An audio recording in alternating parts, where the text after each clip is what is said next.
યોગ શિબિરનું આયોજન યોગના માધ્યમથી શારીરિક અને માનસિક સ્વચ્છતાનો સંદેશ અપાયો। કરમસદ આણંદ મહાનગરપાલિકા દ્વારા આયોજિત સ્વચ્છતા હી સેવા 2025 અભિયાન અંતર્ગત આજે સાંગોડપુરા ખાતે આવેલી પ્રમુખ સ્વામી અર્બન કમ્યુનિટી હોલ ખાતે એક યોગ શિબિરનું આયોજન કરવામાં આવ્યું હતું। આ કાર્યક્રમનો મુખ્ય હેતુ શારીરિક સ્વચ્છતા અને માનસિક સુખાકારી દ્વારા સ્વચ્છતા અભિયાનને વ્યાપક બનાવવાનો હતો। આ યોગ શિબિરમાં મોટી સંખ્યામાં લોકોએ ઉત્સાહભેર ભાગ લીધો હતો। શિબિર દરમિયાન ઉપસ્થિત તમામને યોગ પ્રશિક્ષક દ્વારા વિવિધ યોગાસનો કરવામાં આવ્યા હતા। પ્રશિક્ષકે યોગનું મહત્વ સમજાવતા જણાવ્યું કે નિયમિત યોગાભ્યાસ કરવાથી શરીર સ્વસ્થ અને તંદુરસ્ત રહે છે।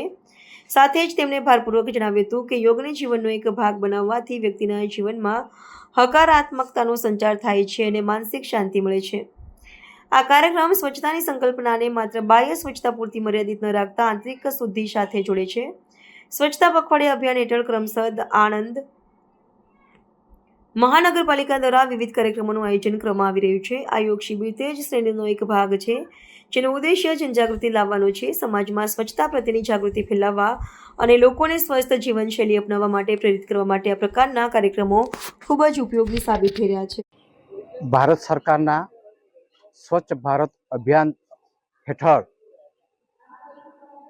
સ્વચ્છતા પ્રત્યે નગરજનો તેમજ ગ્રામજનોમાં જાગૃતિ કેળવાય તે હેતુથી ભારત સરકાર દ્વારા અલગ અલગ દિવસોએ અલગ અલગ કાર્યક્રમો, અલગ અલગ થીમ આધારિત કાર્યક્રમો રાખવામાં આવેલ છે। જે અન્વયે આજે યોગ શિબિરનું આયોજન કરવામાં આવેલ છે। યોગ શિબિર થકી લોકોનું સ્વાસ્થ્ય સારું રહે, આરોગ્ય સારું રહે અને સાથે સાથે લોકોમાં સ્વચ્છતા પ્રત્યે એક સ્વચ્છતાનો અભિગમ કેળવાય અને આ સ્વચ્છતાનો સંદેશ છે એ જન જન સુધી પહોંચે તેવા શુભ આશયથી આજે આ યોગ શિબિરનું આયોજન કરવામાં આવેલ છે। આજે આ યોગ શિબિરની અંદર અલગ અલગ જે મંડળો છે, અલગ અલગ સંસ્થાઓ છે, નગરજનો છે એ આ યોગ શિબિરમાં જોડાયેલ છે।